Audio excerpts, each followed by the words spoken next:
When you have a burger, you see the bread, but when you bite into it, then you really taste the meat and all the goodness. And I think of that as almost an image of the Eucharist, where we only see the bread, but once you get deeper into it, you see really what it is, the bread of life, the Lamb of God, God becoming flesh to feed us.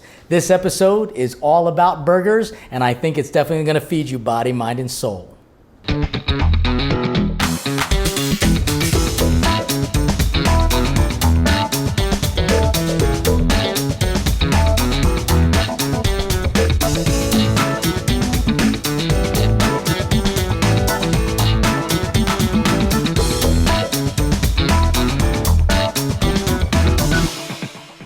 You know, burgers are one of those kind of food items that everyone says they've got the best recipe for them. And I'm just going to say, I don't think I had the best recipe for them, but I've got some great recipes for you because we're going to be making 3 different types of burgers. The first burger is going to be a type of a lamb kebab, and we're going to actually be putting it in a hot dog bun just because that's how I am. I like to be different, but it'll have hints of some savoriness to it to complement the sweetness of the lamb.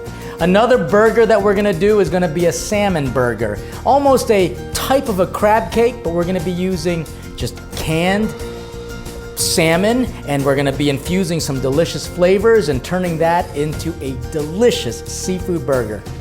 The third burger is going to be a not so traditional, but more traditional flavored burger because it's gonna have the flavors of some gooey cheese and some bacon, but that's all gonna be stuffed in a meat patty, and all of this is going to be so delicious. Will it be the best burger recipe? Probably not, but will it be pretty good? You better believe it. In fact, let's get started right now with some of the lamb kebab style burgers, and I'm gonna be seasoning this up very simply, and we're going to use a cast iron grill to make all these burgers and cook them all one after the other. But what I want to do right now is just to get the lamb going and show you the different ways burgers, are represented in the world. And so I've got a shallot here that I'm going to cut up, and then I'm going to add it to the burger itself. And this is going to be, like I said, a form of a kebab. And a kebab is generally on a stick, and they wrap the meat around the stick and they grill it over a spit. But here what I'm gonna do is I'm just going to make the form of the kebab almost to look a little bit like a hot dog. And then I'm going to infuse the flavors with some salt, pepper, and some garlic powder. But very simply, we're just going to, mince the shallots up because that's going to be put into the lamb itself. Now, again, burgers are one of those foods that everybody loves to eat. It's not only a perfect kind of grilling food, but I would have to say it's a meal in and of itself. And because I love making food and faith connections, I do see the burger almost a symbol of the Eucharist. And why? Well, because when you see the burger, generally the first thing you see, well, depending on how big the meat is, the patty is, you generally see the bun. And that's kind of like our faith. When you look at the Eucharist, specifically the Eucharist, you'll see the bread first, but only when you get into it, then you see the meat, quote unquote, the substance. So here we go. Shallots are done. We're just gonna put that together with a little bit of salt, pepper, and garlic powder into this lamb, all right? We're gonna get the flavors all incorporated, and I am gonna be using my hands. Another thing about burgers, it is just such hands-on food. Garlic powder, now for some pepper. Hands-on food, You can eat it with a fork and knife if you want, but at the same time, why do it? It's just easier to get your hands into it. And boy, if that's not an analogy of our faith as well. Sometimes think about the fact that Jesus' hands were used in so many different ways, especially as he was working with his Father in the woodshed, and how he had his hands into just about everything. And I think the best kind of food is the kind of food that you get your hands into. All right, good. So this is seasoned up well. Let me now just do a quick little mince on the rosemary, because rosemary, this nice and savory herb, complements the sweetness of the lamb quite well. And we're not going to actually put this in the burger. Instead, we're going to coat it on top of it. So all we're doing is just simply prepping all of these ingredients together. Now let's make a little bit of this lamb kebab.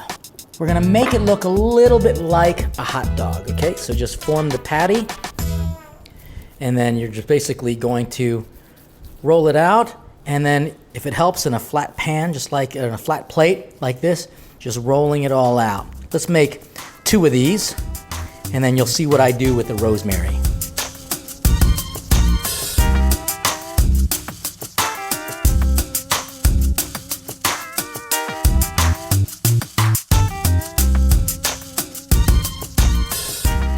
And now with the rosemary, just sprinkling a little bit on top. Great. These are all done. I'm just gonna let this sit in the refrigerator for just a little bit while I prep the other burgers so that we can cook them all together super easy. One of the neat things about burgers is that every country almost has its own form of it. Eating a burger is like a real universal experience of worldly cuisine. And interestingly enough, whenever we eat the Eucharist, it's an experience of our universal faith. Now this traditional burger is not so traditional, but it'll have all the traditional flavors. We've got some just regular ground beef. I'm going to add to it some store-bought bacon chips, because that'll give a nice smokiness to it, as well as some saltiness. We got some Worcestershire sauce right here.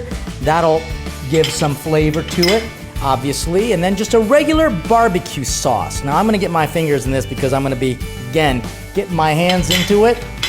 And some garlic salt, and that's just gonna get put on there. And we're gonna just get this all bound together. We're gonna be making some thinner patties with this, and we're gonna stuff it.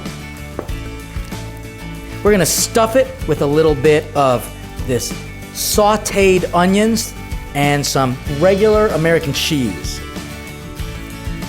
But how you do this kind of matters. You don't want too big of a burger. If anything, this burger will teach you not to be greedy, because one bite of these thinner patties is gonna come with a tremendous amount of flavor. Besides, the greed might make it too big for you to get your mouth around. Greed's not helpful when you're eating a burger.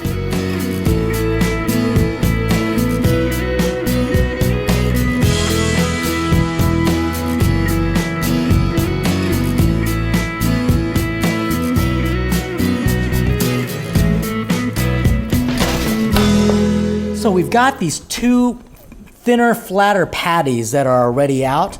And what I'm gonna do now is just stuff it by putting a little bit of this sauteed onions, as well as some cheese, which is just regular American cheese that I folded so that it stays nice together and tight. Take this patty over top of it, and you cover it. And pinch the sides so that all of that goodness stays all in there. So I'm gonna make a few more of these right now.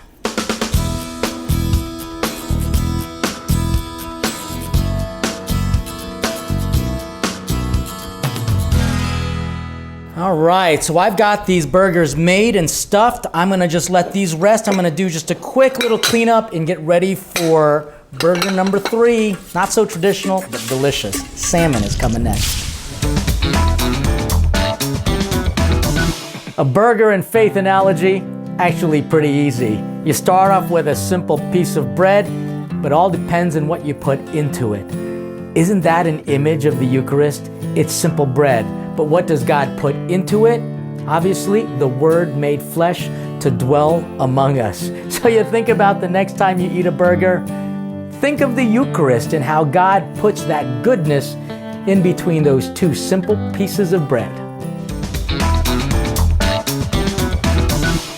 This is the 3rd set of burgers that we're going to be putting together, and this is going to be a salmon burger. And I just basically took a couple cans of the salmon, and I strained it from all the juices, and I put it all in here. And don't be worried about the bones, because it's so soft, you're going to be able to eat it, and we're going to be breaking it all up anyway. And we're going to basically create a nice little binder. We're going to take a couple tablespoons of some fresh dill, because this is so complementary to the salmon itself. But we want to mince this up nicely so that you don't get like one big piece of dill, because it is a pretty strong flavoring to it. So nice quick mince. I love this salmon burger recipe because it just gives what I would call a different take on a traditional burger, yet just as satisfying. So the salmon will get a little bit hit of the dill. We've got some Creole mustard that we're going to put in there as well. And then we're also going to season it with a little bit of salt and pepper. And then we're going to also kind of create a little bit of a binder, which is going to come from eggs and panko breadcrumbs. And then again, because faith requires it, we're going to get our hands into it, make these patties, and then basically grill all these burgers up all at the same time.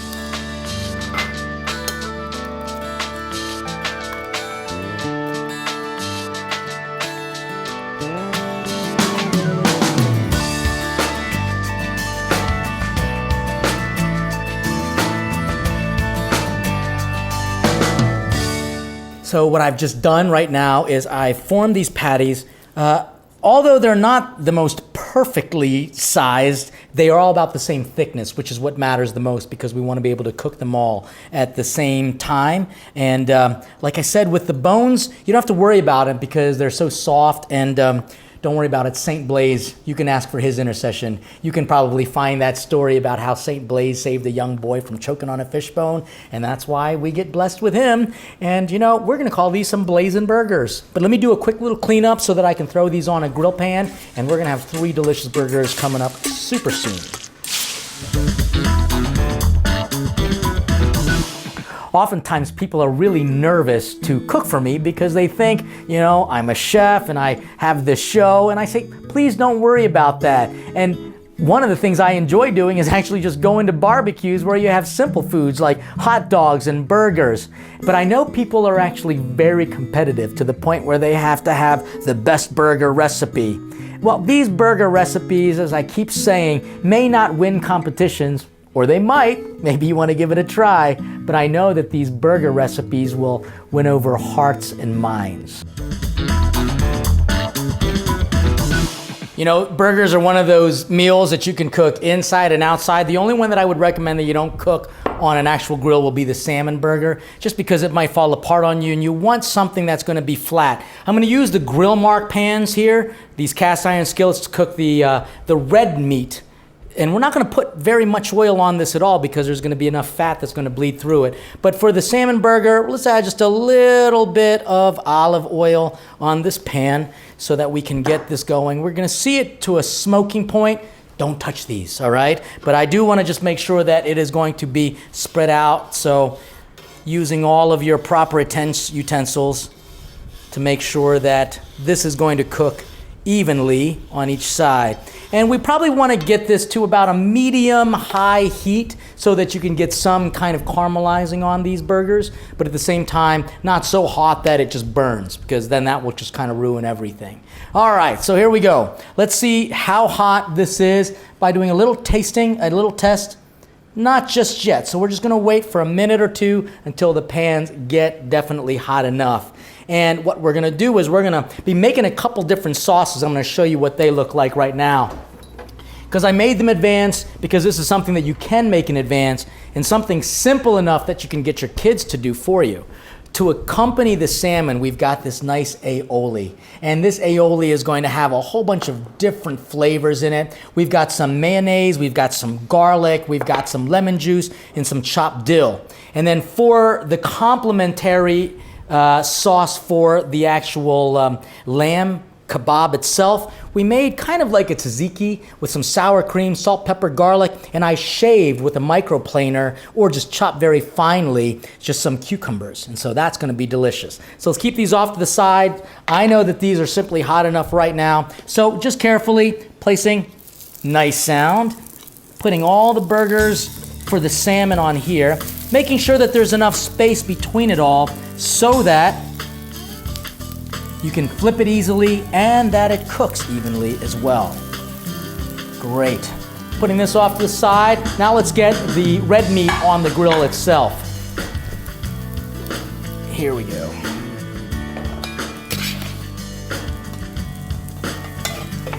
Yeah, that's a nice sound. You can hear it starting to cook all the way out. So 1, 2, 3, and 4. One of the great things about the burgers, and by the way, don't touch these. Just let them do what they do. This is one of those things where you just have to trust the process. Boy, isn't that an analogy for our faith? Just don't mess with the faith so much. Just let the faith do what it does in you. And let me tell you, if you trust it, it will definitely have the right effects. Like for the burgers, perfectly cooked burgers. For us, holiness.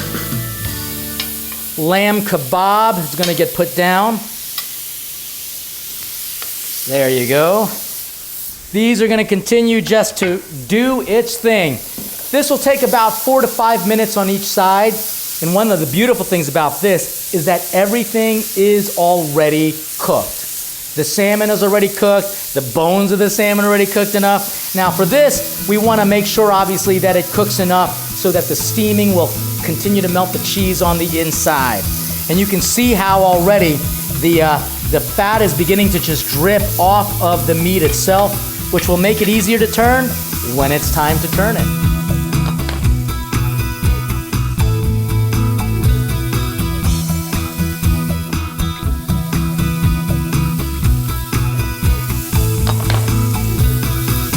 Now, what I've just been doing is cooking these out and watching it to make sure that I don't overcook it, at the same time undercook it.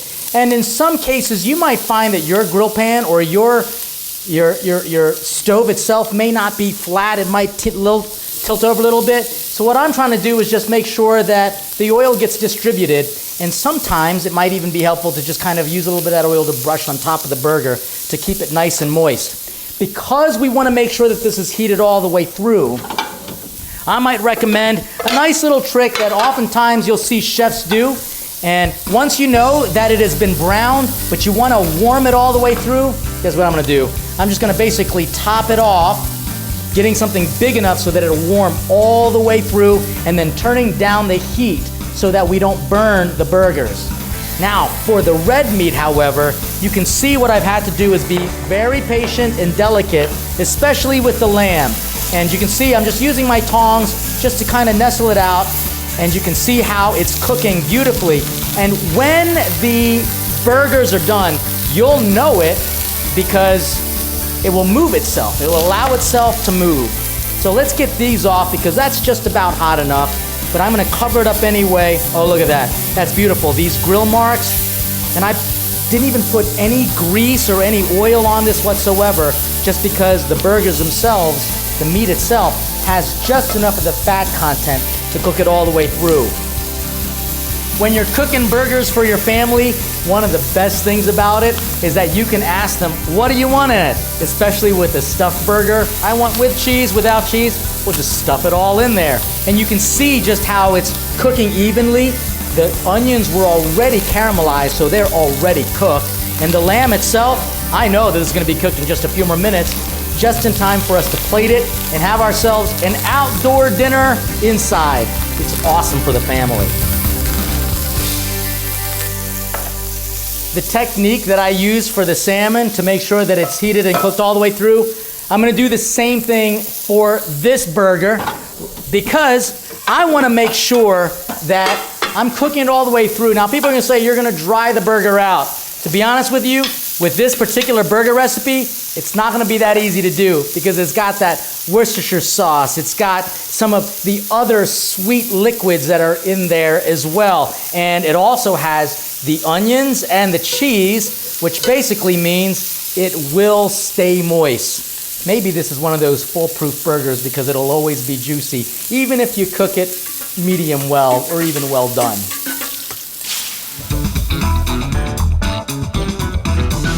Whenever I hear about burger competitions, I'm sometimes tempted to enter into these competitions with some of the unique flavors that I love to create. But one thing about burger competitions, or any type of competition, it's really supposed to bring the best out in you. And when I think about what goes into a good burger, it's supposed to bring out the best in the flavors of the burger. And honestly, that's exactly what God wants to do to us. He wants to bring the best out into us. So go ahead, make a burger that tastes delicious, but also make something in your life that's going to bring the best out in other people. All right, we've got our bread that is already out. We've got some nice little French buns that are going to be used for the two patty type burgers. And then we've got some hot dog buns for the other application for the lamb kebabs. Turning these down because you can see, this is beautiful. This is at least beauty in my eyes too, when you see the inside melting appropriately. And then of course, this lamb is definitely done. I'm gonna top it all off with the particular sauces, almost like that tzatziki sauce that I mentioned to you before. But look at that. That is a way to eat like a kebab. Again, generally they would wrap the meat around a stick and they would put it over a spit. And what I'm gonna do is top this off with a little bit of this cucumber sauce. Not only add some beauty, because it'll be a contrasting color, but also a real nice temperature texture, because this is chilled. And these kebab, these lamb kebabs, or this lamb hot dog burger, whatever you wanna call it, is nice, grilled, warm, and my goodness gracious, I'm ready to eat this. Patience is a virtue. We've got to continue to plate the rest of these. With this, we'll do a salmon. Oh gosh, that's great. Beautiful, beautiful. And I know that it's cooked all the way through, and it's going to retain a nice moisture because we fried it in a little bit of that oil. All right, and for this, we're going to put this, this nice flavored aioli. Once again, it has a little bit of dill, it has some roasted garlic, salt and pepper, and just top it right on there. And this will also add the moisture necessary. And I forgot to mention, if you want to be extra super fancy, go ahead and then just simply toast the bread itself. Not only for garnish, but also for flavor.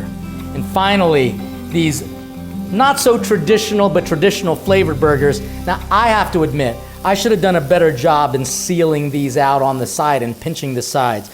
But I can tell you one of the reasons why this is a happy fault, so to speak, is because it lets me know that the insides are completely, perfectly cooked and melted. And hey, who doesn't like to see a little bit of melted cheese?